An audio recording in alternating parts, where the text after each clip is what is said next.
appreciate that very much. And we are very thankful that you all are out here on such a wonderful, beautiful January day. And I know it has been tough for you to get here, but we're thankful that you are, and that we're going to be talking about baseball today. I've had several different opportunities to be in this very spot over the years, and maybe have connected with a few of you before, and it's always great to be talking about Cardinal baseball and another season. And so what we're planning on doing here is I'm going to give a brief kind of thought about some things that are important here to the Cardinals as a little bit of an overview. We're going to introduce you to all these players, and I'm going to have my broadcast partner, Mike Claiborne, interview all these guys at some point, and then give you all a chance to ask some questions as well. And then we will sign autographs for the young kids first, and time permitting more than that, but we definitely want to make sure that we get the young people first.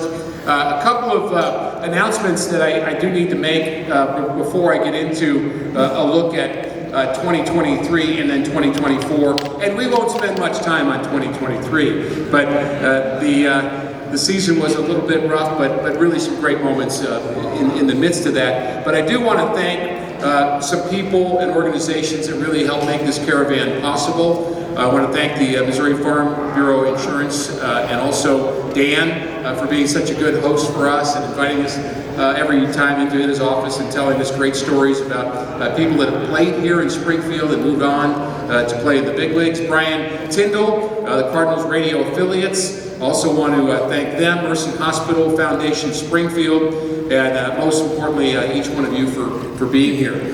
There's some folks that represent the Cardinals too that I also want to introduce to you, and you're going to get a chance to maybe meet them, and we want to make sure you know who they are. So the quick introductions, one of the cool things about the Caravan, and it's always true, is the mix of past players, current players, and future players. So we kind of hang out on a bus together for a couple of days and get to know each other, and it's very cool, this brotherhood of baseball players. We have a connection that is hard to explain, but these guys have all been a part of that so far this morning, and will be the rest of the caravan. But everybody understands that Cardinal baseball also has a lot to do with Stan Musial and Red Shaney and Bob Gibson and Lou Brock, the tradition of what it means to be a Cardinal, and many other names I didn't mention, and Ozzie Smith, a former teammate of mine.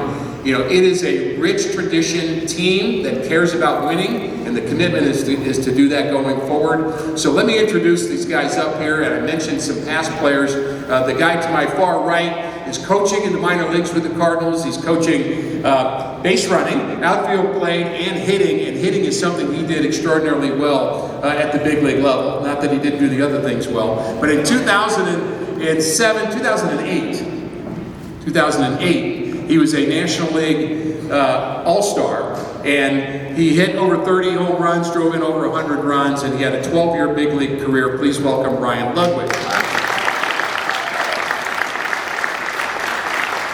Next to Ryan is a player that was the Cardinals Minor League Player of the Year last year. He's from Panama City, Panama, a terrific catcher. And we're going to hear a lot from him going forward. We know that the Cardinals certainly miss Yachty, and I should say, to a potential question that we get down the road, yes, Yachty's going to be around in some fashion. That's yet to be determined how often, but that's good news for the Cardinals to have the great Yadier Molina still connected to our organization. Everybody loves Yachty, including this guy, and you love him already because he played here, but we're going to see him more and more at the big league level. Ivan Herrera.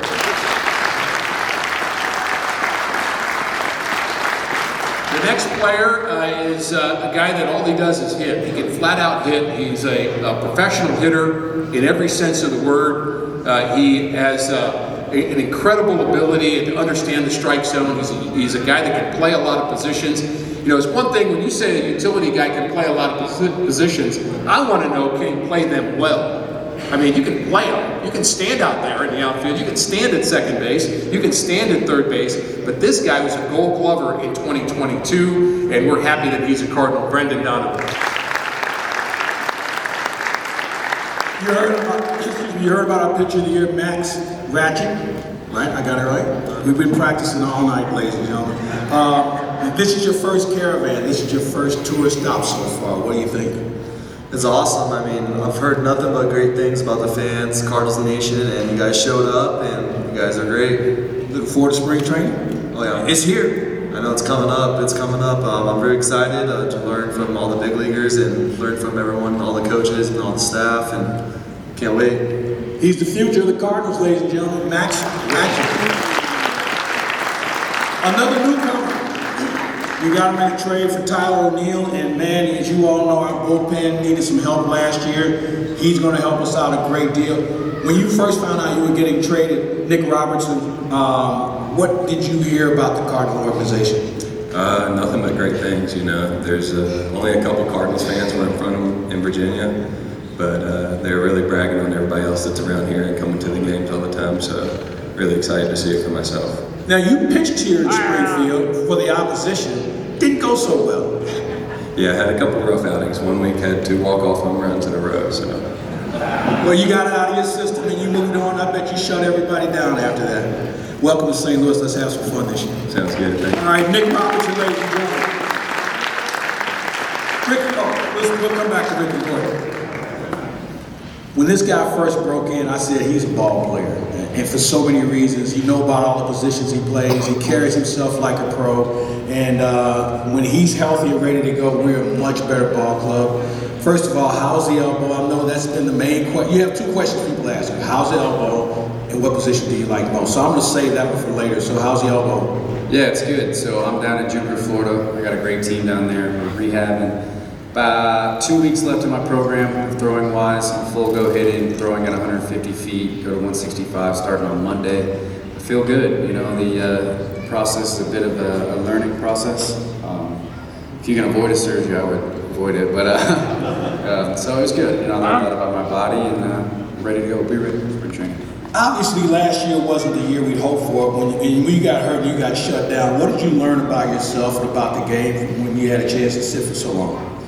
Yeah, so obviously losing sucks. That's the first thing. But 2, it's just how important little things are, right? And we lost a lot of close games, especially late in game, whether it was a base running, defensive, or maybe just a mental mishap. It just shows you how important those little things are.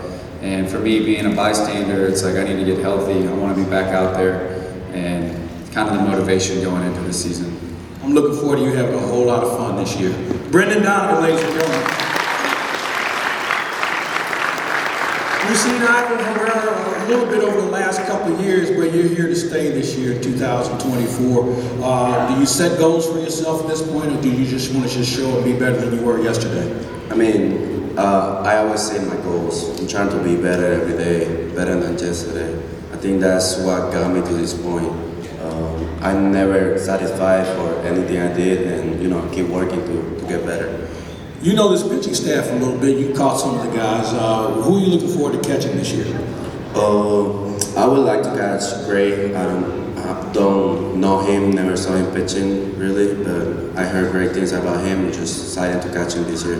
I'm just excited that you're going to the ball club and you're going to have a very, very good year, sir. Yeah, thank you. Ivan Herrera, ladies and gentlemen. One of my favorite Cardinals of all time. He was a very good player, as you heard Ricky give a description, but he's an even better person.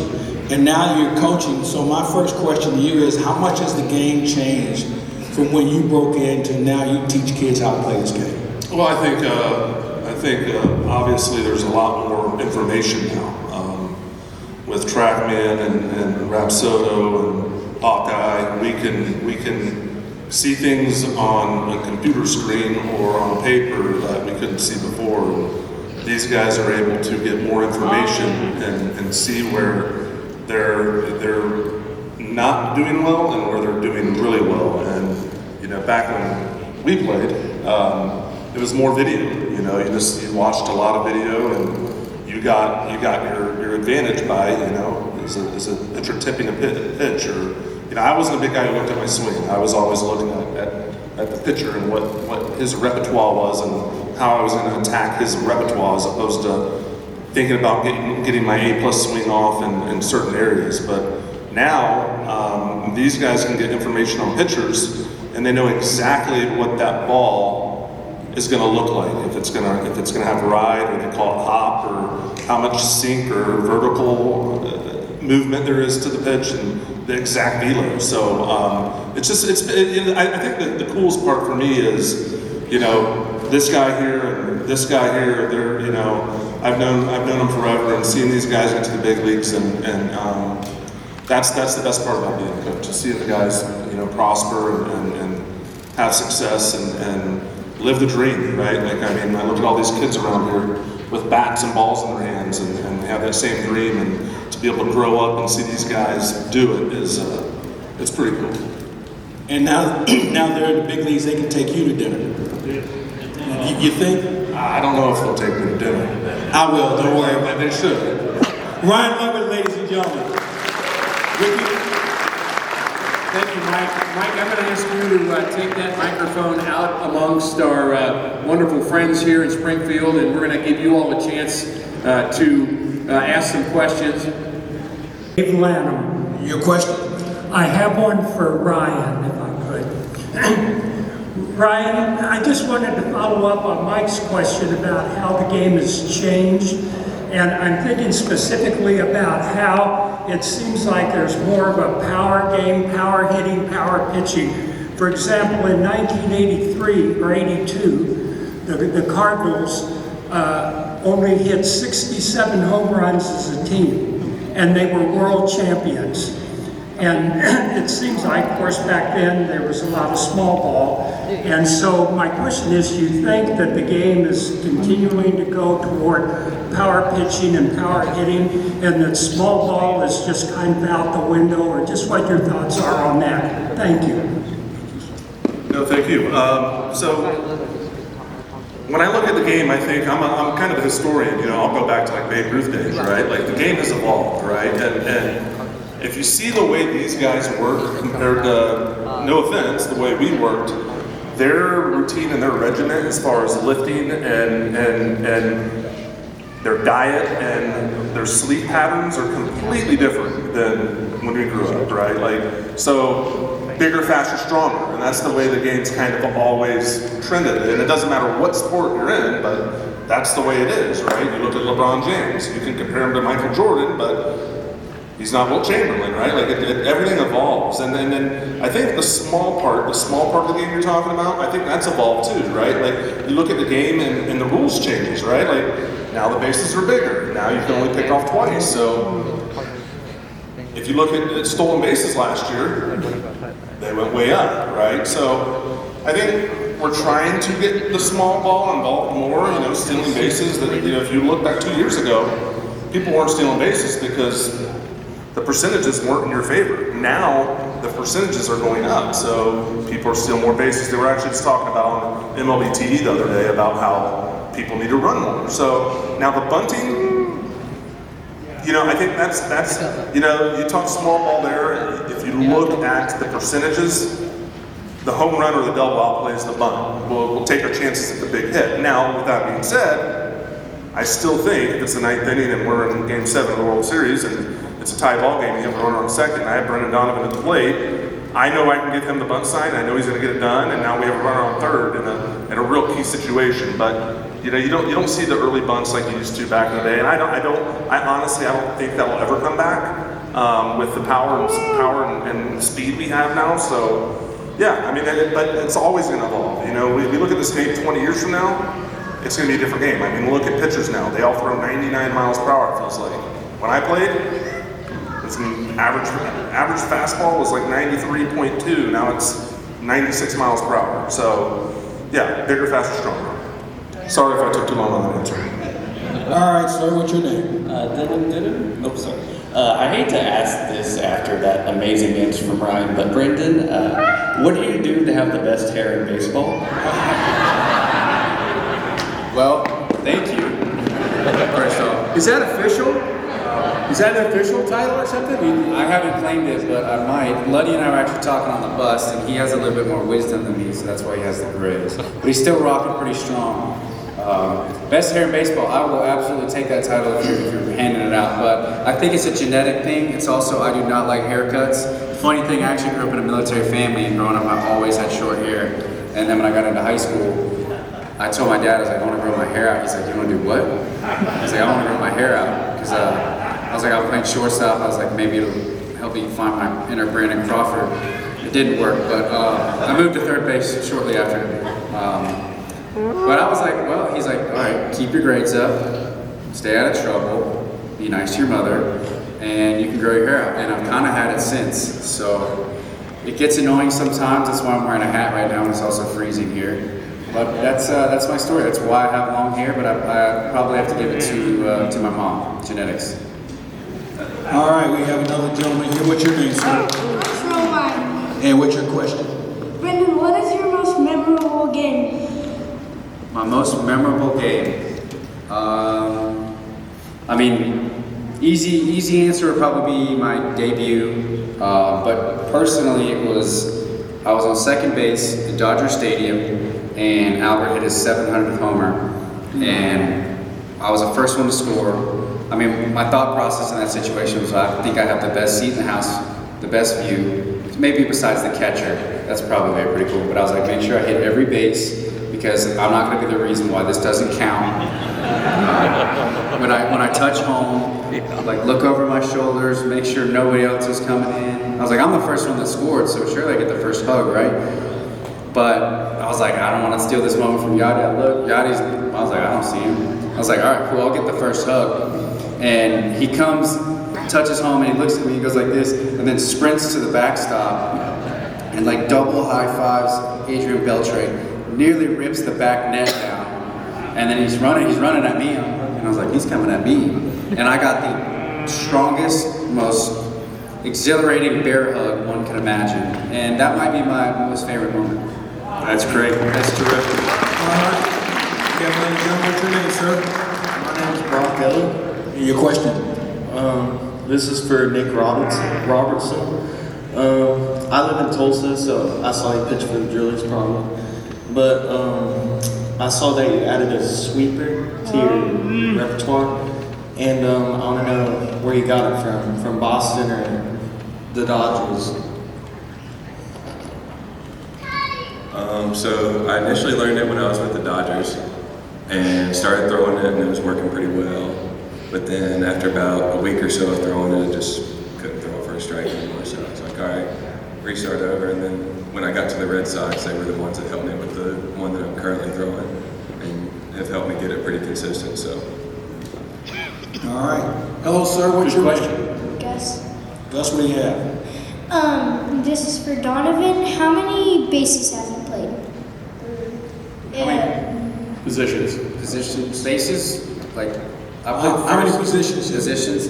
I played everything but pitcher, catcher, and center field. If I'm pitching and catching, we're in big trouble. No, the game's already over with at that point. That's not good, but maybe I had an elbow surgery, so I don't know if I'll ever be pitching. And if I do, then something went wrong. And I haven't played center. Don't quite have the foot speed that Tommy Edman does, so he can have center field. All right. Good afternoon. You are? Deborah, What's your question? this is for Ryan, faster, stronger, being devil's advocate. The change of the baseball with the diet I can see helping, but don't you see some of the strength? I see more injuries now than we used to see. I wouldn't disagree with that. I think that comes with the bigger, faster, stronger, right? Our bodies are moving a lot differently. Well, my body's definitely moving differently than it did 15 years ago. Yeah, wait about 20 years. But I have hit home runs in my last 3 fantasy camps, so I still got power. I can't run the same. But no, these guys are. In case you missed that, Ryan homered in 3 straight Cardinal fantasy camps. Let's hear it for Ryan. But these guys are they're moving differently, right? Like they're training differently, so I think they're a little bit more. Are any of the guys here, are any of you guys doing Pilates or yoga to help counter that? No. I think that's a good question for them, but I'm sure, I know flexibility is a huge part of it. You guys are laughing that I asked that question. Max Max does Pilates. I actually have a reformer in my house, so. Muscles and things like that counteracts the strength, so And that, that's our performance department, and that's the hard part, right? Like, we don't, as a coach, I don't want any of these guys getting hurt. Unfortunately, when you're putting your body into those stressful situations and you're moving that fast, sometimes things happen. Like, I'm sure Brendan didn't want his elbow to get hurt, but like, I've seen his work ethic. He's as hard of a worker as I've ever seen, and I don't think it's from, I think it just, sometimes injuries just happen, right? Like, I had 6 surgeries and I really couldn't control them, Sometimes you get hit by a pitch, or, sometimes you dive for a ball. Like, I remember diving for a ball in Pittsburgh, and I caught the ball, but when I jumped, it was humid out, and I was probably a little bit dehydrated, and I tore my hamstring, right? And then I missed a month of the year, and it stunk, because none of these guys, I promise you, want to be in the training room. It's the worst. But I think it's the new game is just, there's a lot of power and energy in these bodies, and sometimes things happen. All right, we'll get a couple more in. Yes, sir, what's your name? Will, what's your question? Brendan Donovan, do you ever get scared or nervous whenever you start the game? Every game. It's a great question, isn't it? Every game. I'll be honest, for my debut, I was terrified. I was playing first base, hitting down in the lineup, and I was still terrified. I think nerves, anytime you have nerves, it means you care. But for me, it's like that's why I prepare the way that I do. So I'm going to be nervous and I'm going to be a little scared, but I know that I put in the preparation and I'm gaining confidence from my preparation. So that's how I counter that. That's a great question. Great question. Thank you for that. Yes, sir, what's your name? My name's Dave, and I'm from Springfield here, and I'm interested in Mr. Herrera as an up-and-coming catcher. You've got some big shoes to fill behind the plate, so what's kind of your practice or your going forward? How are you gonna make that happen? Yeah, Jari, one of the best catcher. For me, is the best catcher ever. I'm just trying to do me. I'm not trying to fill the shoes. I'm trying to be Ivan Herrera. Every day I come here or go to the stadium. I know I'm gonna work hard.